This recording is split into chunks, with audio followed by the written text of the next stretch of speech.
Esports is one of the most exciting industries on the planet. For passionate fans about the scene, there is no better prospect than in working in what you love. And at Hitmarker, we're specialised in getting people into esports.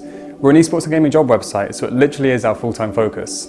We're speaking to candidates and hiring managers every single day, so we have loads of insight to share with people.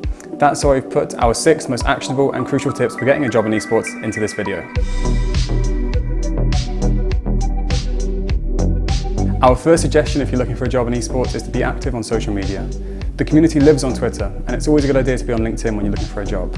For LinkedIn, make sure that your profile is professional throughout, and update it with your most recent education experience and your most recent work experience. Then begin building your network. If you already know people in the scene, then these are the people to start with. If not, then look for any gaming or esports companies that are located nearby to you, and look for a list of their employees on their LinkedIn company page.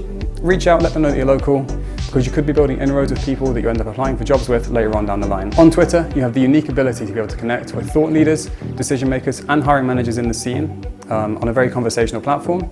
You can talk to them about roster moves, the most recent tournament results in esports, as well as the more business-focused side of things, so the most recent investment news, for example, or hot topics like franchising. Building a personal brand on LinkedIn and Twitter is really, really key when you're looking for a job in esports. We hear stories every single month about people getting job offers through these platforms and through the brand they hold, so something that we'd really recommend everyone that's looking for a job in esports to take quite seriously. With so many people trying to break into the esports scene, you need to be thinking about what you can do to distinguish yourself from other candidates when you're applying for jobs.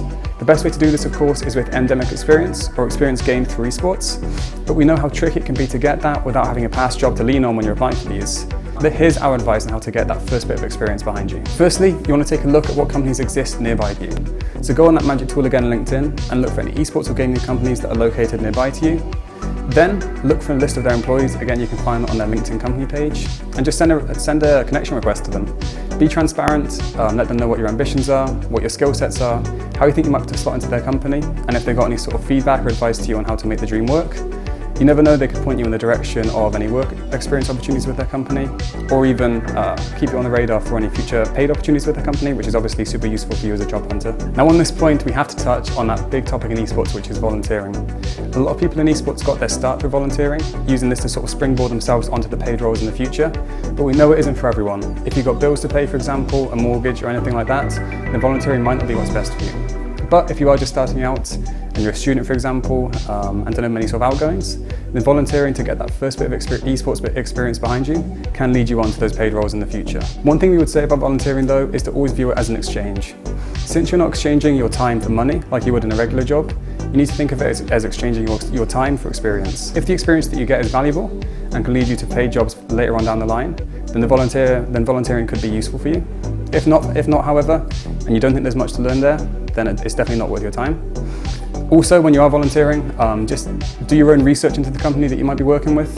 We vet all the roles that come through Hitmarker personally, as well as rejecting quite a few actually. But it never hurts to ask your own questions. The people behind these companies, make sure you're sort of quizzing them on what they can teach you and what you can learn from them to make sure that it's worth committing your time to them. So another great tip when you're applying for jobs in esports is to attend industry events. If there's any events nearby to you, we definitely recommend going. After all, it's where our digital industry meets in the flesh. So it's a way for you to really connect with the people who are making the industry tick. More than that though, make sure you're coming prepared to these events. Think about maybe printing off some business cards, so that if you do meet any potential contacts there, or someone that you want to reach out to in the future, they've got a way to contact you, or you've got a way to contact them. Another great way to make the most of your time at events is to look if you can arrange any chats or meetings beforehand.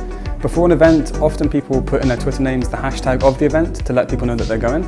If you search for that hashtag in Twitter and then filter down by people, you can see a list of these, and you could always reach out and try and DM or email anyone that's attending to try and set up a meeting with them.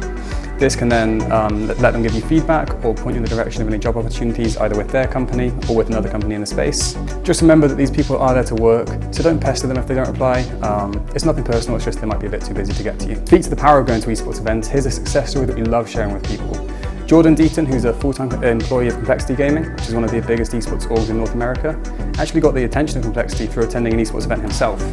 A story of him sharing paper resume copies at the event ended up drawing the attention of Jason Lake, their CEO.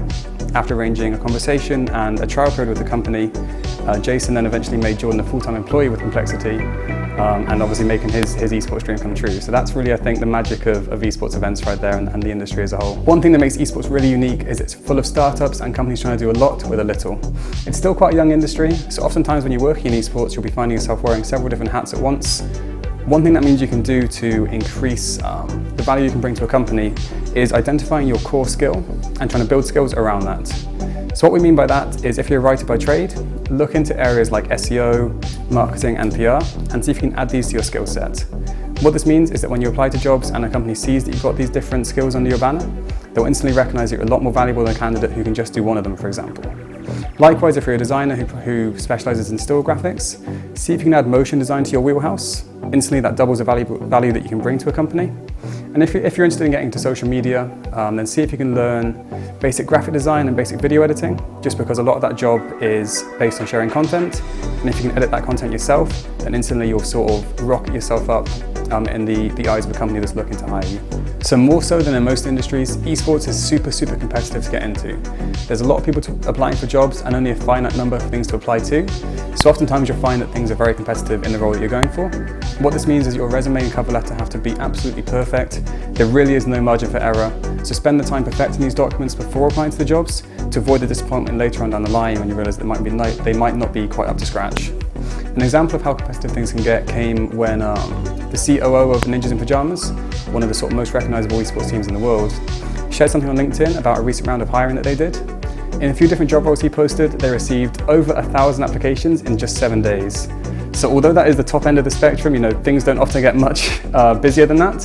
That does sort of show that to apply for jobs in esports, you are going up against a lot of different candidates, which ultimately boils down to making sure your resume and cover letter are absolutely perfect when you're applying, to make sure the hiring manager has no reason to fault you. We have super in-depth articles on our website about making a resume and a cover letter for esports, and we'll also be adding videos along the same vein to YouTube as well. So we won't go that in-depth in this video. We just wanted to make you aware that making sure those documents are absolutely perfect is really key when you're looking to get into esports especially. And we'll be putting links in the description as well for you to check out, which we'd really recommend you do so, just in the interest of making your applications as good as they can be. So our final point we're going to bring you is that once you are ready to begin applying for jobs, once you've crossed off everything else in this video and you're ready to get out there and get onto Hitmarker, do not apply for everything that's on there. It's a trap we see a lot of people get into, where they'll sort of try and cast the net as wide as they can. But in doing so, they submit applications without much time put into them. And as a result, they're poor quality, or they might even be copy and pasted from the previous application they sent. With esports, you really want to make sure that quality is everything. There's a lot of people applying to these jobs. So if a hiring manager sees a copy and paste deal, they can recognize that instantly. Believe us, we see them as well. And that could put you out of the process instantly. So make sure you're spending the time to apply for a few jobs well, rather than a lot of jobs poorly. So we'll put that last point into an example just to sort of see how much that can help your applications. If you're going to apply to a job and you sent in a copy and pasted cover letter from what you last applied with, then we can pretty much guarantee that a hiring manager will spot that, and instantly you're going to sort of be lower down in their priority list of who they want to shortlist. Compare that, however, to if you applied with a cover letter after doing a bit of homework on the company, and you were able to slip in some references to maybe an upcoming project that they've got, or a product line that they'll be launching. If you can slip in references to that and then mesh that with how your skills as an individual can make those upcoming projects or products even more successful, then instantly you're going to do a lot to impress the hiring manager, and you show them just how valuable as a candidate you are, which is what the job process is really all about. Thank you so much for watching. Hopefully you've come out of this video with a solid idea of how you can get started on your esports job hunt. Remember that our website is updated every single day, year-round, with plenty of jobs in esports and gaming. So be sure to head over there and start applying the lessons from this video to your next application. All that's left is for us to wish you the very best of luck, and we'll see you next time.